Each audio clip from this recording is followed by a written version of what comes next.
What's up, everybody? GeauxBurns with a brand new addition to the new Bordeaux Tribune. You see, the new Bordeaux Tribune sections we were covering were from volume 7389.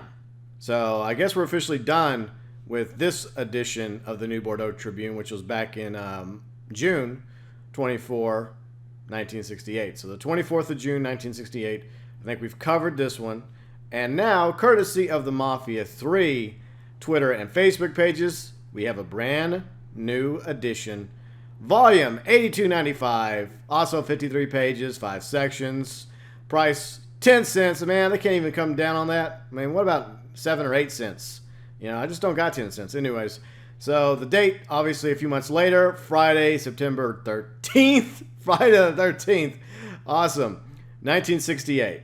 So we're going to go over this article. And if you want to check out previous installments from the new Bordeaux Tribune, along with the Lincoln Clay case files, and everything else Mafia-wise, it's up here in my playlist. So feel free and go check that out. By the way, Mafia 3 coming October 7th to Xbox One, PlayStation 4, and PC. So there's 2 articles here. The main article, dock workers busted for drug smuggling, and of course the secondary article on the front page, recovery from Hurricane Barbara continues. And of course there's a cool photo of the New Bordeaux police from obviously a sting operation I guess they were doing. I think there's a cop there, another police car, cruiser, and this could also be a cop car too. I think those are cops as well. So some sort of bust was going on in New Bordeaux. So we're going to find out more of that right now in this article. River Row, one shipping container loaded with over $1.5 million worth of marijuana was accidentally uncovered earlier today on the docks in River Row. It wasn't the MBPD that gets credit for this bust, though. The dock workers that were actually smuggling the goods into New Bordeaux in the first place practically handed it over to police custody. You had one job, dock workers. One job. It was an unusual sight in River Row as local union workers weren't clashing over wages or picket lines. A legitimate gang fight broke out between 2 groups of union workers at approximately 1:15 in the afternoon. According to one source, the fight erupted during lunch at a nearby restaurant that carried over to the docks.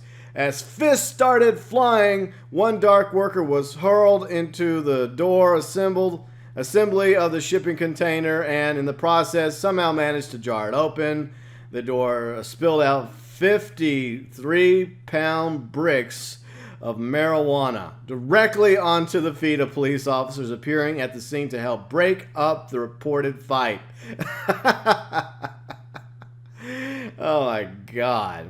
All right, so police detective Jake Boudreaux, you got to be kidding me, that's Boudreaux, because his name is spelled a little differently than the name New Bordeaux. Boudreaux, let's just say Boudreaux. Jake Boudreaux confirmed that at least 3 of the people involved in the dock fight are implicated in the attempting distribution of the seized drugs. At this time, though, the names of those involved remain undisclosed.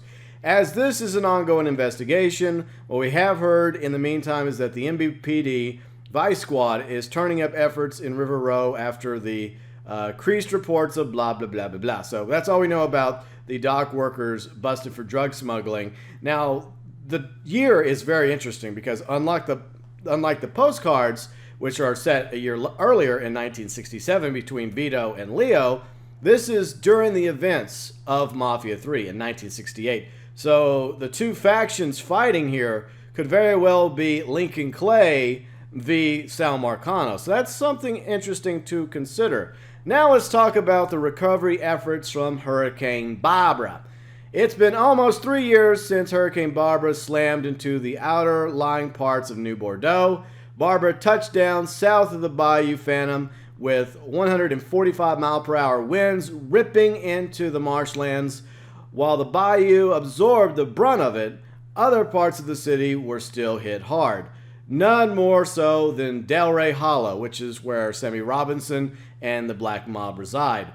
The damage done to the city is estimated at $1.2 billion at this point has seen a new levee system built to prevent some sort of tragedy from happening again. However, there are people in Barclay Mills still living in the very same water-damaged homes where the floodwaves were hit in 1965. And of course, the article continues, and who knows what the rest of it says. So there you go, a little bit of back history. 3 years prior to the events of 1968, there was a pretty bad hurricane, Hurricane Barbara. It hit the Bayou Phantom, and of course did some damage to New Bordeaux, specifically in Delray, and of course Barclay Mills. And it looks like Barclay Mills took the brunt of it because a lot of people are still living in water damaged homes there.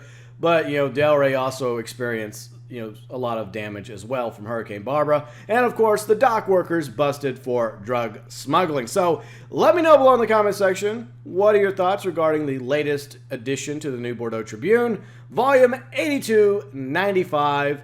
Does it tie into the story of Mafia III? Obviously it should, because it's set in 1968. Now, what's really interesting is that we already know that the story itself is going to happen over a 9-month period. And obviously September is the 9th month of the year.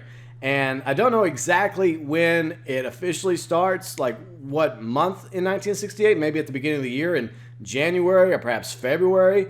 But it has to be somewhere in that timeline because there's only 12 months in a year. So this could be near the very climax of the war between Lincoln Clay and Sal Marcano. So it'll be interesting to see how this little bit of information from the New Bordeaux volume 8295 transpires in Mafia 3 when it comes out October 7th for Xbox One, PlayStation 4, and PC.